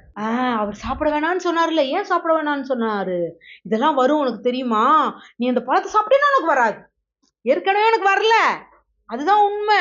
ஆனா அவன் சொன்ன பொய் என்ன, இதெல்லாம் வரும், வந்துரும், அப்படியான்ட்டான், வேண்டாம். காட்ஸ் பிளான் என்ன, அவர் சாயல. ஆனா அப்படின்னா நான் என்ன பண்ணட்டும் அப்படின்னு போது, அப்படின்னா போய் பழத்தை சாப்பிடு அப்படின்னு. ஆனா அவனுக்கு தெரியல, பழத்தை ஆண்டவர் சாப்பிட வேணான்னு சொல்லி இருக்கிறாருன்றதே அவன் மறந்துட்டான். போய் பண்ணிட்டு அது கண்களுக்கு இச்சையும் பாக்குறதுக்கு இதா இருக்குன்னு சொல்லிட்டு, அது அப்பனா கண்ணுக்கே எப்படி இருக்கே, சாப்பிட்டா எவ்வளவு டேஸ்டா இருக்கும்னு சாப்பிட்டு தன் புருஷனுக்கும் எடுத்து கொடுத்தாள் அப்படின்னு இருக்கு. ஸோ இன்னைக்கு உங்க முன்னாடி சிங்கத்தை போல கர்ஜிக்கிற பிரச்சனை வருது அப்படின்னா நீங்க என்ன பண்ணாதீங்க, அதை நோக்கி துவண்டு போகாதீங்க. அவன் திருட வருவது தேவனை குறித்த அறிவு. தேவன் உங்களுக்கு என்னெல்லாம் ஆசீர்வாதம் போட்டிருக்கிறாருன்னு உங்க மண்டையில, உங்க சிந்தனையில, உங்க ஆத்துமாவில் இருக்கிறத அவன் திருட வருகிறான். எதை திருட வருகிறான்? சங்கீதம் 7:2, சத்துரு சிங்கம் போல் என் ஆத்துமாவை பிடித்து கொண்டு போய். என்னது? சத்துரு சிங்கம் போல் என் சத்துரு எப்படி பிடிப்பான்னு தெரியுமா? சிங்கம் சரி சத்துரு பிடிக்கணும், சிங்கம் எங்க பிடிக்கும் தெரியுமா? கழுத்தை தான் பிடிக்கும், உங்க உயிர் நாடியத்தான் பிடிக்கும். உங்களால ஒண்ணுமே பண்ண முடியாது. அந்த உயிர் நாடி அது பிடிச்சிருச்சுன்னா எதிராளியோட உயிர் அடங்குற வரை அது என்ன பண்ணிருக்கும். அதுதான் சத்ரு கெர்ஜிக்கிற சிங்கம் போல் எதை பண்றானா, என் ஆத்மாவை பிடிக்கிறான். என் ஆத்மாவை அவன் பிடித்து விட்டால் நான் அவனுக்கு என்ன ஆயிருவேன், அடிமையாயிருவேன்.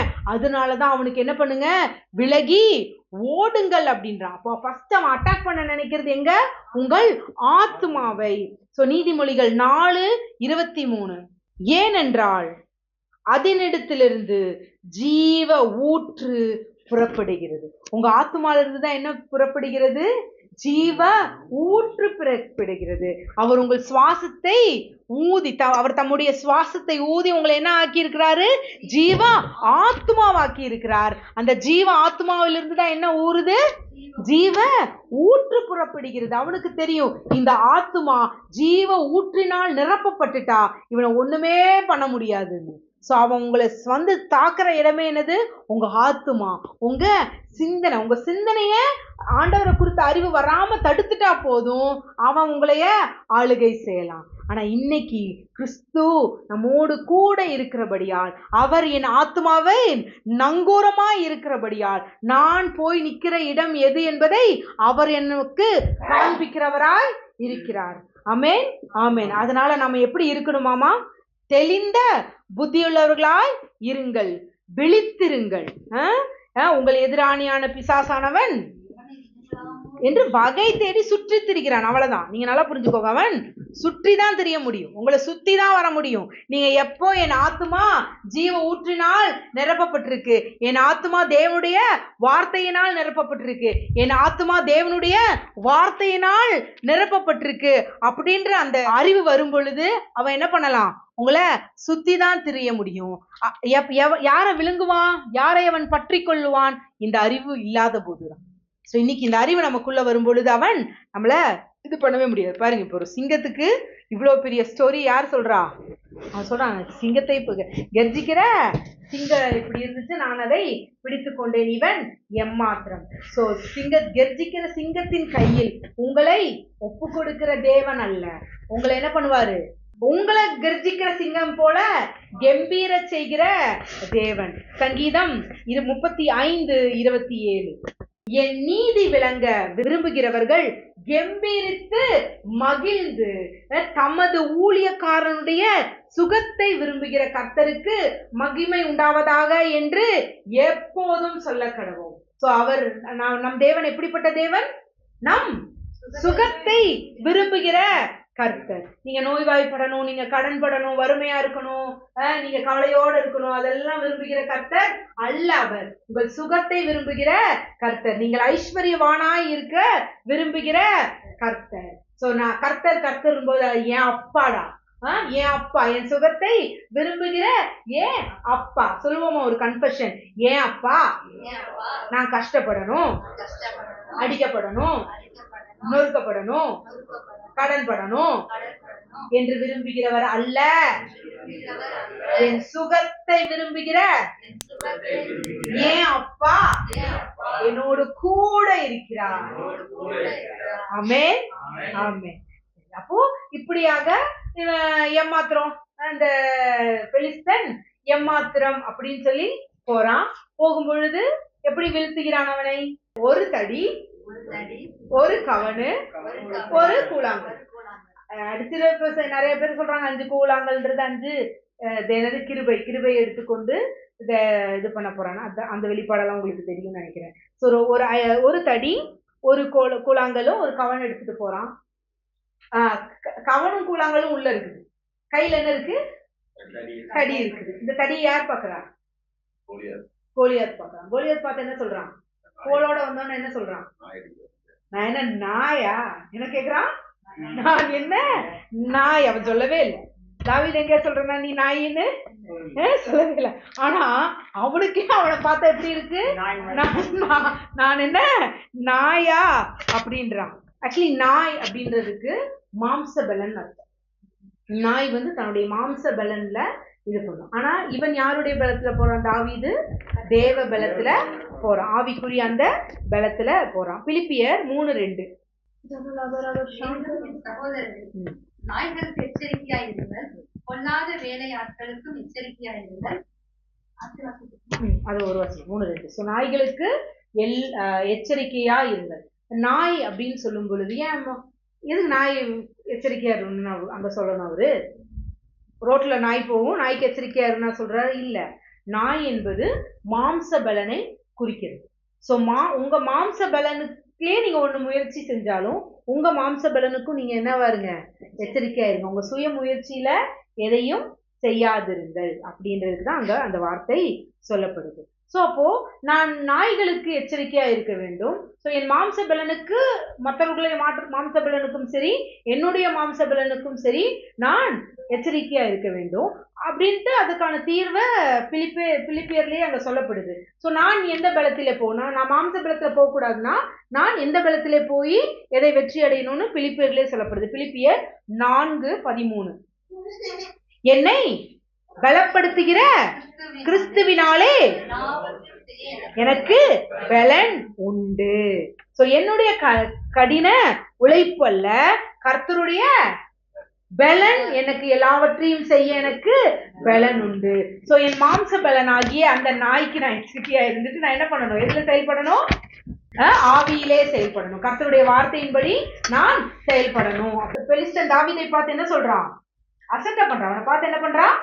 ரொம்ப ஆச்சரியமா, சின்ன பையன் ஜூப்பி ரொம்ப அழகா இருக்கான். இவனை பார்த்தா காட்டு மேட்ல இருந்து டம்பிள்ஸ் எடுத்துட்டு எக்ஸசைஸ் பண்ண இந்த பாடி ஹார்ம்டு பாடி மாதிரியே இல்லையே, இவ்வளவு அழகா வந்து நிக்கிறான், பிளே பாய் மாதிரி வந்து நிக்கிறான், சாக்லேட் பாய் மாதிரி வந்து நிக்கிறவன் ஒரு தூக்கு தூக்குனா சினிமாலதான் பிளே பாய் மாதிரி இருந்தாலும் என்ன பண்ண முடியும், ஒரு அடி போட்டா எதிரி போய் இமயமலையிலேயே விழுவான். ஆனா ரியல் லைஃப்ல அப்படி கிடையாது. இவன் போய் அழகா ஒண்ணுமே இல்லாத பாயா வந்து நிக்கும் போது அவன் அப்படின்னு சொல்லி அசட்டை பண்றான். ஆனா இவன் இதை எடுத்துட்டு வரும்போது அவன் என்ன பண்றான், நிந்திக்கிறான். நான் என்ன நாயா என்று சொல்லி அவன் தன் தேவர்களை கொண்டு தாவீதை சபித்தான். யார் தேவர், இன்னைக்கும் சொல்றேன், அந்த அந்த சாமி இந்த சாமி பேருன்னு சொல்லி உங்களுக்கு நேரா உங்களுக்கு மேல சாபம் விட்டாலும் எந்த சாபமும் உங்க மேல பலிக்காது. யாக்கோபுக்கு விரோதமான ஆமென். அதற்கு தாவீது பெலிஸ்தனை நோக்கி, நீ பட்டயத்தோடும் ஈட்டியோடும் கேடகத்தோடும் என்னிடத்தில் வருகிறாய், நானோ நீ நிந்தித்த இஸ்ரவேலுடைய இராணுவங்களின் தேவனாகிய சேனைகளுடைய கர்த்தரின் நாமத்திலே உன்னிடத்தில் வருகிறேன் என்றார். நீங்க ஆண்டவரையே இங்க வந்து ஆண்டவர் ரொம்ப உயர்த்தினாரு, கர்த்தருடைய நாமத்துல வரு இல்ல. அவன் ஃபர்ஸ்ட் என்ன வைராக்கியம் அவனுக்குள்ள வருது தெரியுமா, நீ நிந்தித்த இஸ்ரவேலின் தேவனாகிய சேனைய, நீ இஸ்ரவேல நிந்தித்தடா, என்ன நிந்திச்சுடா, நீ என்ன நினைச்சுட்ட, அதனால நான் வர கர்த்தரோட நாமத்துல வர. நான் யார் தெரியுமா, தேவனுடைய சேனை என்ற அறிவு அவனுக்குள்ள இருந்துச்சு. சோ மத்தவங்க எல்லாம் சவுல், இவனும் அதே கூட்டத்துல இருக்கிறதானா, அதே இஸ்ரவேலர் தானே. ஏன் மத்தவங்க எல்லாம் கோலியாத்தை பார்த்து பயந்த பொழுது அவிசுவாசமாக அவன் முகத்துக்கு ஒளிந்த போது, ஆனா இவனுக்கு இருந்த அறிவு, தேவனோடு கொண்டிருந்த உறவு, ஏன் நீ சாதாரண மனுஷன் அல்ல, நீ தேவனுடைய சேனை, என்ன நீ நின்றுச்சுட, அதனால நான் கர்த்தருடைய நாமத்திலே வருகிறேன். அப்ப நீங்க சொல்லணும், உங்களுக்கு வியாதியோ ஒரு கடனோ, என்ன நீ டச் பண்ணிட்ட, என்ன டச் பண்ணிட்டு தோ வரேன் அப்படின்னு நம்ம அந்த பிரச்சனைக்கு என்ன பண்ணணும், எதிர்பட்டு செயல்பட. நீங்க அந்த ஒரு கால் எடுத்து வைங்களேன், அடுத்தது அவர் செயல்பட விளைவா.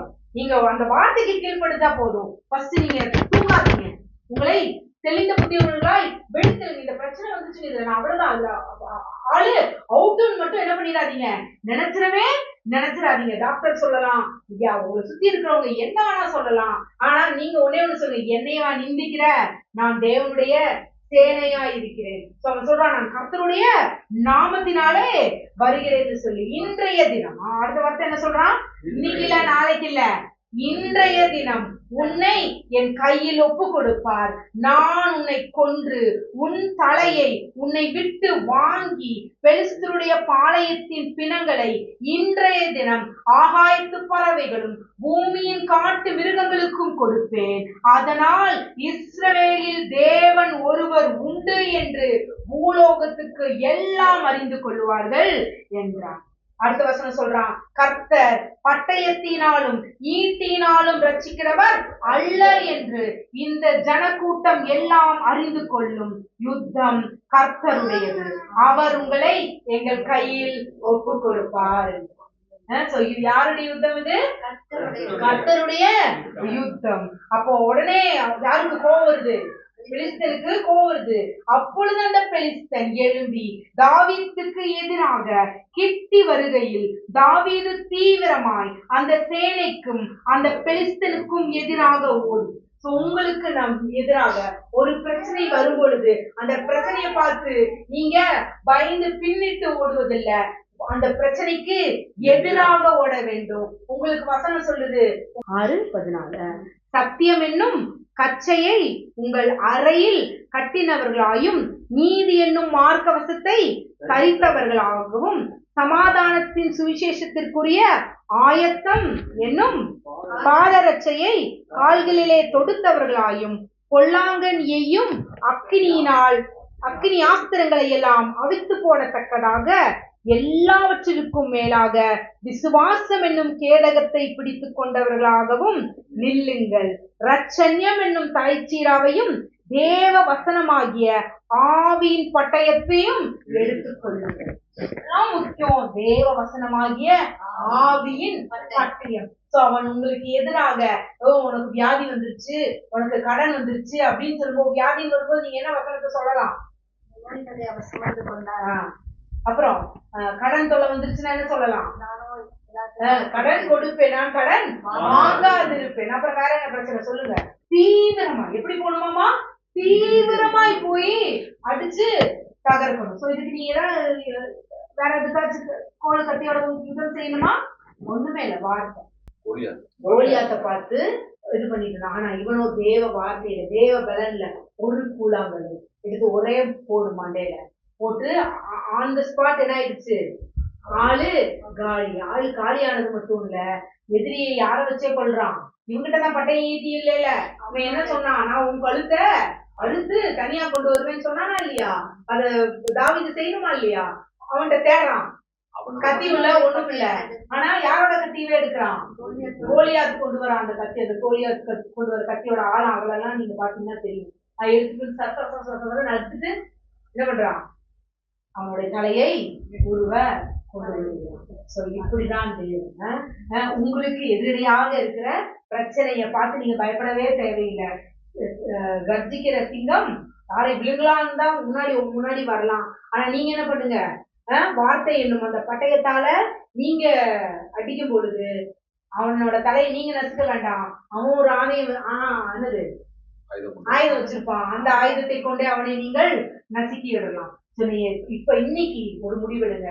டாக்டர்ஸ் உங்ககிட்ட நோயின்ற பேர்ல பணங்களை உங்களிடமிருந்து திருடி இருப்பார்களானால், கடன்ற பேர்ல நீங்க அதிக வட்டிகளை கொடுத்திருப்பீர்களானால், ஏதோ ஒரு நம்ம தெரியாம போய் இன்வெஸ்ட் பண்றோம்னு நம்ம மாட்டி இருக்கிறோம். என்ன பண்ணணும்? கக்க வேண்டும். இயேசுவின் நாமத்தினால் அவன் என்னிடத்தில் திருடி இருந்ததை, பக்க வழியாய் வந்து திருடி இருந்த எல்லாவற்றையும் நான் தேவனுடைய வார்த்தையை கொண்டு நான் பேசுறேன். எதெல்லாம் என்கிட்ட திருடி இருக்கிறானோ இயேசுவின் நாமத்தினால எல்லாம் என் பக்கமாக திருப்பப்படுவதாக. ஏனென்றால் தேவன் எனக்கு ஐஸ்வர்யத்தை சம்பாதிக்கிற பலனை எனக்கு ஆணையிட்டு கொடுத்திருக்கிறார். எப்படி கொடுத்திருக்கிறார்? தன்னுடைய நாமத்தின் மேலாக, தன் மேலாகவே எனக்காக ஆணையிட்டு கொடுத்த அந்த ஐஸ்வர்யத்தை எனக்கு அவர் தராது இருப்பது எப்படி? ஆமென். இப்படியாக தாவீது தன்னுடைய கூழாங்கல்லினாலே, கூழாங்கல்ன்றது எங்க இருக்குது?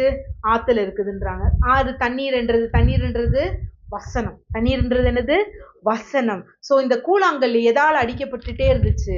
அந்த தண்ணீரால அடிக்கப்பட அது எப்படி மாறிடுச்சு? கரடு முரடாக இருந்த கல்லு நல்லா உருண்டு திரண்டு இதாகுது. சோ இன்னைக்கும் சொல்றேன், தண்ணீராகி அந்த வசனத்தை உங்க ஆத்துமாவை அதுக்குள்ள ஊற்றுங்க. அது ஜீவ ஆத்துமா. உங்கள் என்ன சொல்றான்? ஆத்துமாவை தான் அவன் திருட வரான். அப்போ உங்க ஆத்துமா எதால நிரப்பப்பட்டிருக்கணும்னு வசனம் படிச்சோம்.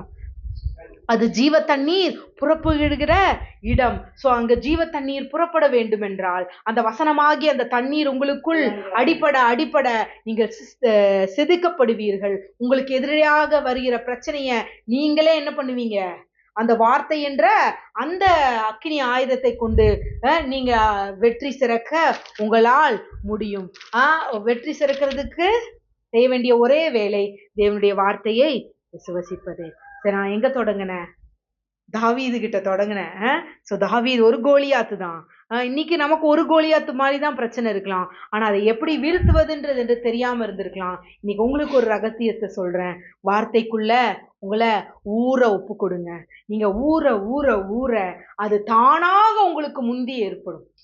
நீங்க எழும்பும் போதே, காலையில எழும்பும் போதே ஒரு பாட்டை உங்க சத்தம் கேட்கலாம், ஒரு வார்த்தையை கேட்கலாம். எப்ப தெரியுமா அது நடக்கும்? நீங்கள் அவரோடு உறவு கொள்ளும் பொழுது. நீங்க எந்த நினைவுல இருக்கீங்களோ அதே நினைவுல எந்திருப்பீங்க. நீங்க நல்லா பாருங்களேன். நீங்க எந்த நினைவுல படுக்கிறீங்களோ அதே நினைவுல தான் எந்திருப்பீங்க. எந்த நினைவை காலை முதல் சாயந்தரம் வரை நினைக்கிறீங்களோ அதே நினைவுல தான் இருப்பீங்க. நீங்க ஒரு சீரியலை பார்த்திருப்பீங்களா, காலையில அந்த நினைப்போட தான் வந்து எந்திரிப்பீங்க. இல்லை இன்னைக்கு அவங்கள பத்தி நினைச்சிட்டு இருந்தேன், அதான் அவங்கள பத்தி தோணுச்சுன்னுவாங்க. ஏன் அந்த தோணும் நினைவும்? என் நினைவெல்லாம் நீர்தானே, என் கனவெல்லாம் நீர்தானேன்னு நீங்க எல்லா நேரமும் அவர் கூட இருந்து பாருங்களேன். அவர் தான் உங்களுடைய ஆக்ஷனாக, உங்களோட ரியாக்ஷனாக. நீங்க எங்க எதை பார்த்தாலும் சரி, ஞானமானது வீதிகளிலே சத்தமிடுவது போல எதை பார்த்தாலும் உங்களுக்கு ஆண்டவர் தெரிவார். எந்த ஒரு சின்ன சின்ன விஷயத்திலே என்ன பண்ணுவாரு? ஆண்டவர் தெரிவார். ஸோ அதனால உங்களை எல்லாத்தையும் நான் பிளஸ் பண்றேன். தாவீதுக்கு தெரியாது தேவன் அவனை தெரிந்தெடுத்தார்னு. ஆனால் அவனுடைய இருதயத்தை தேவன் பார்த்தார். அவனை எப்படி பார்க்கிறார் அவரு?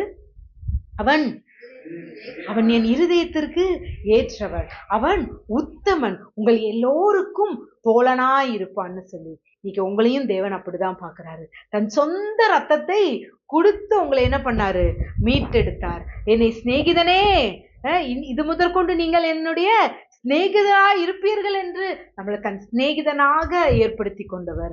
உங்களை கொண்டு அநேக சிநேகிதர்களை தனக்கு உருவாக்கும்படி உங்களை அழைத்தவர். ஸோ எந்த ஒரு பிரச்சனையா இருந்தாலும் இதா இருந்தாலும் நம்ம கலங்கி போகவே தேவையில்லை. ஜெபம் முடிப்பாமா? ஸ்தோத்திரம் அப்பா, நன்றி செலுத்துறோம் தகப்பனே. அப்பா, இவர்கள் அனைவரையும் உங்க கரத்துல ஒப்பு கொடுக்கிறேன் தகப்பனே. இவர்கள் அப்பா 1000 மடங்கு செழித்தோங்க கர்த்தாவே. உமது வார்த்தை இவர்களுக்குள் விதைக்கப்பட்டிருப்பதற்காக ஸ்தோத்திரம் தகப்பனே. நாங்கள் தாவீதை போல அப்பா நீர் எங்களை பார்க்கிறீர் என்பதை நாங்கள் அறிந்திருக்கிறோம் தகப்பனே. எங்களை உமக்கு இருதயத்திற்கு ஏற்றவர்களாக கர்த்தாவே, உத்தமர்களாக கர்த்தாவே, நாங்கள் அநேகருக்கு சகோதரர்களாக இருக்கும்படியாக நீர் எங்கள் அனைவரையும் உமக்குள் முன்குறித்தீர், கிறிஸ்துவுக்குள் எங்களை முன்குறித்தீர். அதற்காக உமக்கு நன்றி செலுத்துறோம் தகப்பனே. அப்பா, நான் எங்களுக்கு எதிர்பட்டு வருகிற பிரச்சனை கண்டு நாங்கள் ஓடாதபடிக்கு நாங்கள் எதிர்த்து நிற்கத்தக்க பலன் இந்த நாள் எங்களுக்கு கட்டவிழ்த்திருப்பதற்காக நன்றி. இதோ எங்களை தேவன் தன் பிதாக்களுக்கு ஆணையிட்டு கொடுத்தபடியே எங்களை ஐஸ்வர்யத்தை சம்பாதிக்கிற பலனை எங்களுக்கு தருவதற்காக ஸ்தோத்திரம். தாவீது சாதாரண ஆடு மேய்க்கிறவன் தான், அவன் ஆயுததாரி ஆனான், பின்பு யுத்த புருஷன் ஆனான், 1000 பேருக்கு அதிபதி ஆனான், பின்பு அந்த மொத்த இஸ்ரவேலின் மொத்த இஸ்ரவேலருக்கே அவன் ராஜாவாக மாற்றினான். ஸோ உம்மால் மாறக்கூடாத எங்கள் வாழ்க்கை ஒன்றுமே இல்லை தகப்பனே. நீர் எங்களை வர வர விருத்தி அடைய செய்கிற தேவன், எங்களை வளர வளர வர வர செழித்தோங்க செய்கிற தேவனாய் இருக்கிறபடியாலுமே ஸ்தோத்தரிக்கிறேன். இங்க இருக்கிற ஒவ்வொருவரையும் உங்க கருத்துல அப்படியே இருக்கிறேன். இன்னைக்கு இருக்கிற மாதிரி இவங்க நாளைக்கு இருக்க மாட்டாங்கப்பா. இவங்க வளர்ச்சியிலே, இவங்களுடைய அறிவிலே, இவர்களுடைய ஞானத்திலே, அப்பா இவர்களுடைய செல்வத்திலே ஒரு படி மேல்தான் இவங்க போயிருப்பாங்கன்னு நான் ஆசீர்வதிக்கிறேன் தகப்பனே. இவங்க அடுத்த வாரம் வரும்பொழுது ஒரு அற்புதத்தோடு, ஒரு அடையாளத்தோடு இவர்கள் வரட்டும் அப்பா. அடையாளத்தை தேடி வருகிறவர்கள் அப்பா இந்த நாட்கள் இவங்க அடையாளமா மாறட்டும். இந்த தேசத்திற்கு ஒரு அடையாளமாக, அவங்க இருக்கிற இடங்கள்ல ஒரு அடையாளமாக இவர்கள் மாறட்டும் தகப்பனே. நான் இவங்களை அப்படியே நான் பிளஸ் பண்றேன்ப்பா. எல்லா துதி கன மகிமையும் உமக்கே செலுத்துகிறோம். இயேசுவின் நாமத்தில் ஜெபிக்கிறோம் ஜீவனுள்ள நல்ல பிதாவே, ஆமென் ஆமென். என் ஆத்துமாவே, என் முழு உலமே, ஆத்துமாவே கர்த்தரை ஸ்தோத்திரி. கர்த்தர் செய்த சகல உபகாரங்களையும் என்றென்று மறவாதே. ஆமென் ஆமென். God bless you. God bless you all. இந்த செய்தி உங்களுக்கு ஆசீர்வாதமாக இருக்கும் என்று விசுவாசிக்கிறோம். மேலும் செய்திகளை காண நமது ஜீவவாசனை மினிஸ்ட்ரீஸ் சேனலை சப்ஸ்கிரைப் செய்யவும். தொடர்புக்கு 8610683644. வாட்ஸ்அப் தொடர்புக்கு 9843612371.